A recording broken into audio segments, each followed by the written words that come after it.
Hello students, स्वागत है आप सभी का। आज हम लोग प्रश्नावली 3 के जो प्रश्न पढ़ रहे थे उसमें हम लोग 4 प्रश्न तक सॉल्व कर चुके हैं। आज की क्लास में हम लोग 5 और उससे कुछ आगे के प्रश्न देखेंगे। ठीक है, तो चलिए शुरू करते हैं। आज का हमारा पहला प्रश्न है 5वां नंबर। यदि a और c का मध्यानुपाती b हो तो सिद्ध कीजिए a² + b² बटा ab बराबर a + c बटा b। सबसे पहले हम लोग क्या करेंगे, यहाँ पे इस प्रकार से लिखेंगे a और c का मध्यानुपाती, यानी a और c का मध्यानुपाती मतलब बीच वाला जो है बता रहा है कि b है। a और c बीच में मध्यानुपाती बोल रहा है b, AC का बीच होगा b, तो बीच में लिख देंगे b। आपको पता है कि अगर 3 पद में हो तो इनको 4 पद में लिखना ज़रूरी है। इस प्रकार से बीच वाले को डबल करेंगे। इसके बाद ये जो है हम लोग इसको कैसे लिखते हैं, अगर a अनुपात b है तो इसको लिखते हैं a बटा b, समानुपात के स्थान पर बराबर लगा के। b अनुपात c है तो यहाँ लिखेंगे b a बटा c। फिर यह गुणा करेंगे इस प्रकार से, c का a के साथ करेंगे यहाँ तो आ जाएगा ac बराबर b का b के साथ करेंगे, b का b गुणा हो जाएगा, यानी b² बराबर आ जाएगा ac। इस प्रकार से b² का मान ac आ चुका है। अब यहाँ पे लेफ़्ट और राइट वैल्यू दिया हुआ है तो हम लोग इसमें से लेफ़्ट हैंड साइड के पार्ट को लेंगे। लेफ्ट हैंड साइड का पार्ट है a² + b² बटा में है ab। ठीक है, अब a तो सेम रहेगा स्क्वायर भी, प्लस b के स्थान पे b का जो ये मान आया, इस मान को मतलब ac b के स्थान पे ac लिखेंगे क्योंकि b² के बराबर ac है तो b² के स्थान पे ac लिखेंगे। ऐसे बटा में ab है ab लिखेंगे। आगे देखेंगे a कॉमन आ जाएगा दोनों में, या फिर ऐसे कर लेंगे एक बार आप लोग, इस a को हम लोग ऐसे भी लिख सकते हैं a गुणा a धन a गुणा c इसको लिख सकते हैं, और नीचे a गुणा b लिख सकते हैं। ठीक है, अब दोनों में ये a और ये a कॉमन है, दोनों में कॉमन है इसलिए बाहर निकालेंगे, बचेगा a धन c बटा में है a b। अब यहाँ से a और a कैंसिल हो जाएगा, बचा a धन c बटा b। अब आप देख सकते हैं कि a धन c बटा b यहाँ पे राइट में दिया है, जो कि ये आ चुका है, राइट हैंड साइड के बराबर वैल्यू हमारा आ चुका है। अतः करके लिख देंगे, अतः अतः अतः लेफ्ट हैंड साइड बराबर है राइट हैंड साइड के। ठीक है, इस तरीके से सॉल्व कर लेंगे। चलिए तो अगला प्रश्न देखते हैं, बहुत ही आसान सा प्रश्न था।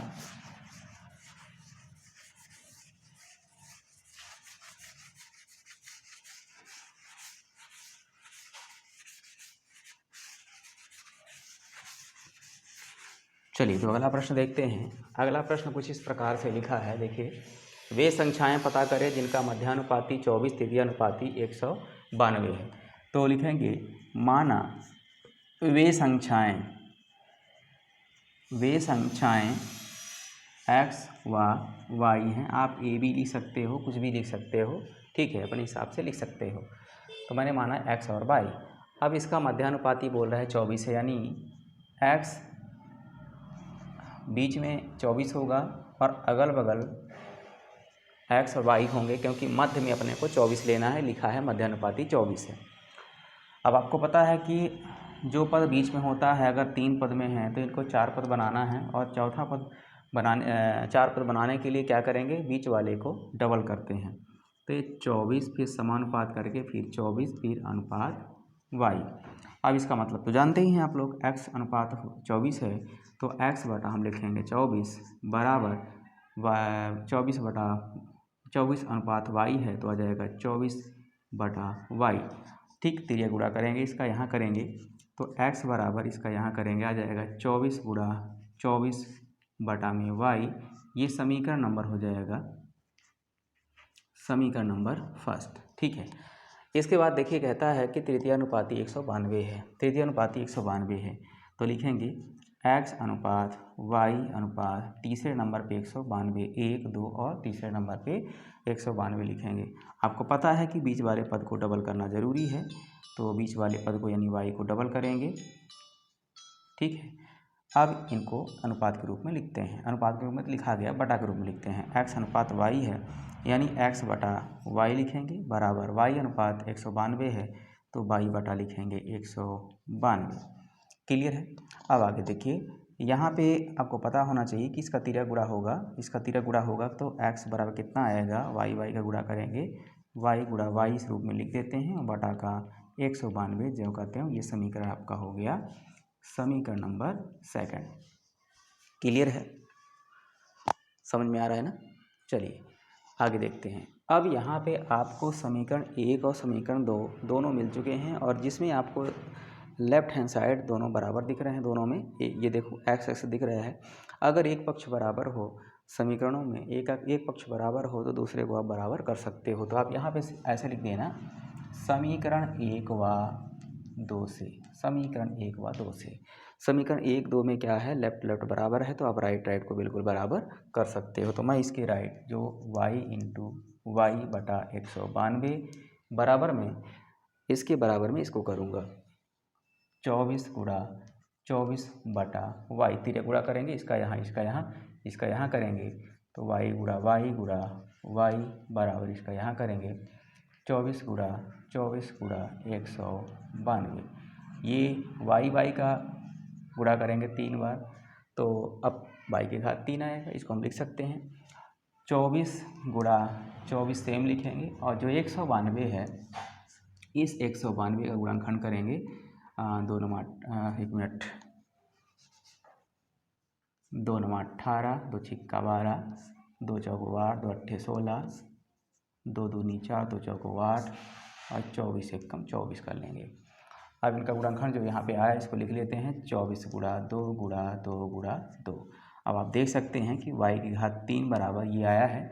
अब जो जितनी बार है उसकी घात उतना लगा सकते हैं आप। जैसे 24 कितनी बार, 3 बार है, 24 की घात 3 लगा दें, गुणा 2 की घात 3 हो जाएगा तो क्योंकि 2 3 बार है। अब ये 3 से ये दोनों 3 कटेंगे, ठीक है। तो y बराबर कितना आ जाएगा 24 गुणा 2 यानी y बराबर आ गया 48। अब जो y का मान है ना, y के मान को समीकरण 1 में रखने पर समीकरण 1 आपका है x बराबर 24 गुणा 24 बटा में y। आप लिखेंगे 24 गुणा 24 बटा y के स्थान पर y का मान हो जाएगा 48। अब ऊपर नीचे काटेंगे, 24 एक कम 24, 24 दूना 48, 2 एक कम 2, 2 एक कम 2, 2 दूनी 4 यानी आपका x का वैल्यू आ चुका है 12। ठीक है, समझ में आ रहा है ना। अतः करके आप लिख सकते हैं कि अतः वे संख्याएं 12 और 48 होंगी। आई होप आपके समझ में आ रहा होगा किस प्रकार से हल करना था।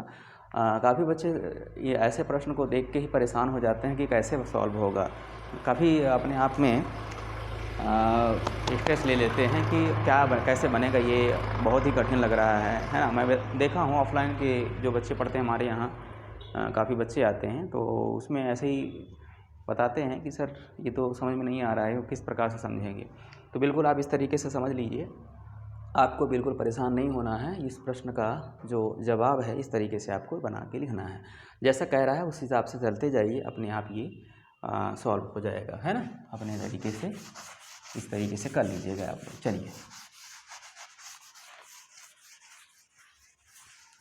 चलिए तो अगला प्रश्न देखते हैं जो कि इस क्लास का लास्ट प्रश्न है आज के लिए। ठीक है, चलिए तो देखिए, ये बहुत सिंपल सा प्रश्न है और अक्सर बोर्ड एग्ज़ाम में भी देखने को मिला है। क्योंकि देखिए बोर्ड एग्ज़ाम में बहुत आसान प्रश्न पूछे जाते हैं। हाँ, ये बात अलग है कि आपको नहीं आता है तो आप उसी को भी छोटे सा चीज़ से भी रहेगा तो उसको भी आप कठिन मानते हो, बात अलग है। बट बहुत आसान प्रश्न है आप दिया जाता है ताकि सारे बच्चे बिल्कुल किसी प्रकार का दिक्कत ना महसूस करते हो, पास हो जाएं। तो सबसे पहले क्या करेंगे, हम इस प्रश्न को इस प्रकार से लिखेंगे एक बार और ऐसे लिखेंगे। इसके बाद ये ध्यान देंगे, यहाँ पे जो मिडिल टर्म है हमारा, ये देखिए 1 2 3, बीच वाला जो पद है हमारा, इसको हम लोग डबल करेंगे। 3 + x समानुपात 3 + x अनुपात 6 + x। अब इसके अनुपात में ये है, यानी बटा हम करेंगे 3 धन x बटा 6 धन x। तिर्य गुणा करेंगे इसका यहाँ, तो ये आ जाएगा यहाँ 1 धन x, इसका यहाँ करेंगे 6 धन x बराबर इसका यहाँ करेंगे 3 धन x, और ये इधर चला जाएगा 3 धन x। मतलब इसका गुणा यहाँ करेंगे तो एक बार गुणा ग्रुप में ऐसे लिखते हैं, और इसका गुणा यहाँ करेंगे तो इसको लिखेंगे इस रूप में। अब 1 का गुणा भी इसके साथ होगा, x का भी होगा इसके साथ। पहले ये लिखेंगे 1 गुणा 6 धन x, भाई ये गुणा इसके साथ होगा ना, तो ये गुणा ये लिखेंगे, फिर धन x है, इसका गुणा भी करेंगे ऐसे बराबर 3 का इससे करेंगे, 3 गुणा 3 धन x धन x गुणा 3 धन x। ठीक है, ये तो आपको पता ही। चलिए गुणा करते हैं। 1 का 6 से करेंगे 6 आएगा, 1 का x से करेंगे x आएगा, 6 का x का 6 से करेंगे 6x आएगा, x का x से करेंगे x स्क्वायर आएगा, 3 का 3 से करेंगे 3 तिया 9, 3 का x से करेंगे 3x होगा, x का 3 से करेंगे आ जाएगा 3x, x का x से करेंगे आ जाएगा x स्क्वायर। अगर कोई भी पद बराबर के इस पार उस पार सेम हो हर तरीके से, चाहे प्लस चिन्ह हो या कोई चर हो या फिर घात हो, जैसे देखिए +x² सेम है, काट दीजिए। और यहाँ पे 6 धन 6x और ये 1x होगा 7x हो जाएगा, बराबर ये 9 धन 3 3 6x हो जाएगा। अब एक्सेस को एक साइड ले आते हैं, इस साइड ले आते हैं, क्योंकि जिसका मान निकालना है वो लेफ्ट में होगा। और ये जो 6 है उस पार करेंगे तो ये 7x हो जाएगा, ये प्लस इस पार आएगा -6x बराबर उस पार 9, और ये प्लस में 6 है तो उस पार जाएगा -6 हो जाएगा। 7x में आपका 6x घटेगा तो आएगा 1x बराबर आ जाएगा 3, यानी x बराबर आप लिख सकते हो 3, क्योंकि 1 का कोई मतलब नहीं यहाँ पे।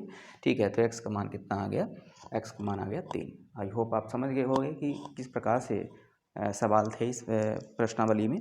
ठीक है, आगे हम लोग देखेंगे अगला क्लास में, आगे के सवालों को सॉल्व करेंगे। आज के लिए इतने काफ़ी, धन्यवाद।